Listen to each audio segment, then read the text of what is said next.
Hi friends, இன்னைக்கு நம்ம sweet boondi எப்படி செய்யறதுன்றதை பற்றி பார்க்கலாம். வாங்க வீடியோக்குள்ளே போகலாம்.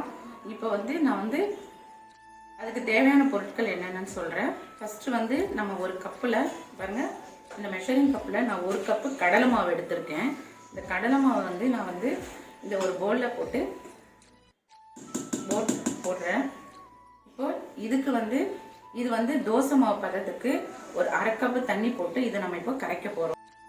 இப்போ இந்த மாவு எடுத்துருக்கோம். இந்த மாவில் நம்ம தண்ணி கொஞ்சம் கொஞ்சமாக சேர்த்து பாருங்க,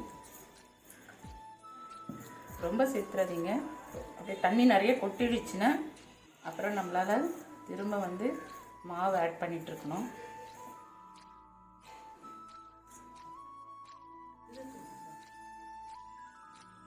இப்போ நான் இந்த ஒரு கப்பு கடலை மாவுக்கு பாருங்கள் 1/4 கப்பு சர்க்கரை தான் எடுத்திருக்கேன். ஏன்னா ரொம்ப சர்க்கரை போட்டோம்னா சுகர் அதிகமாகிடும், நம்மளால் பூந்தி சாப்பிட முடியாது. பாருங்க, இவ்வளோ தான் எடுத்திருக்கேன். இப்போ ஒரு கடாயில் ஒரு 1/4 டம்ளருக்கும் கம்மியாக தண்ணி வச்சுருக்கேன். அதில் இந்த சர்க்கரையை போடுறேன்.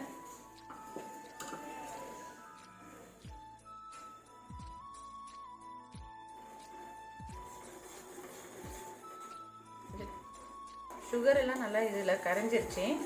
என்னென்னா நம்ம குலோப் ஜாமுனுக்கு கொஞ்சம் தண்ணியாக தான் அந்த சுகர் சிரப் ரெடி பண்ணுவோம். ஏன்னா அதை விட அடுத்த ஸ்டேஜ் வரும்போது நம்ம இது பண்ணிடலாம். ஆனால் 1 ஸ்ட்ரிங் பதமும் இதுக்கு தேவை கிடையாது.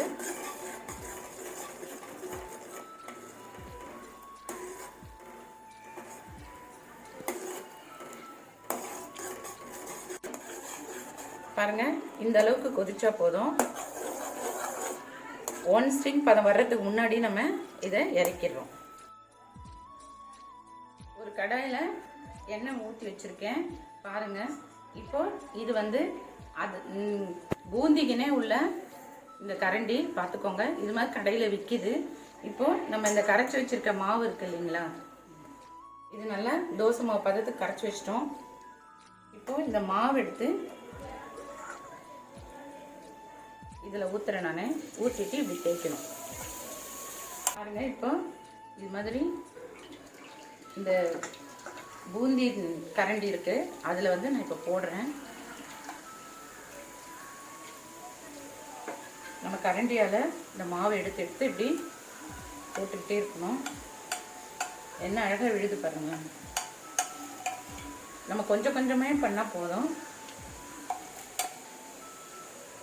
இப்போ அந்த கரண்டி எடுத்து அதில் வச்சிடலாம். இது ரொம்ப வேகக்கூடாது.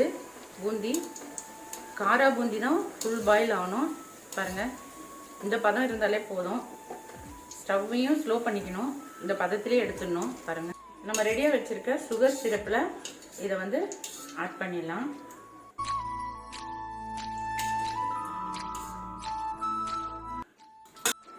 இப்போ இதில் கொஞ்சம் நம்ம நெய் ஆட் பண்ணுறோம். நெய் ஆட் பண்ணிட்டு இது மாதிரி ஒரு கலர் கலந்துடுறோம். ரொம்ப ஈஸி, பார்த்தீங்களா? ரெடி ஆயிடுச்சு. பாருங்கள், இப்போ ஒரு டிஸ்பிளேல எடுத்திருக்கேன். ஒரு கப்பில் ரொம்ப அழகாக வந்திருக்கு. இதே மாதிரி நீங்களும் உங்கள் வீட்டில் ட்ரை பண்ணுங்கள். ரொம்ப நல்லா வந்திருக்கு. உங்கள் வேல்யூபிள் கமெண்ட்ஸ் எனக்கு கொடுங்க.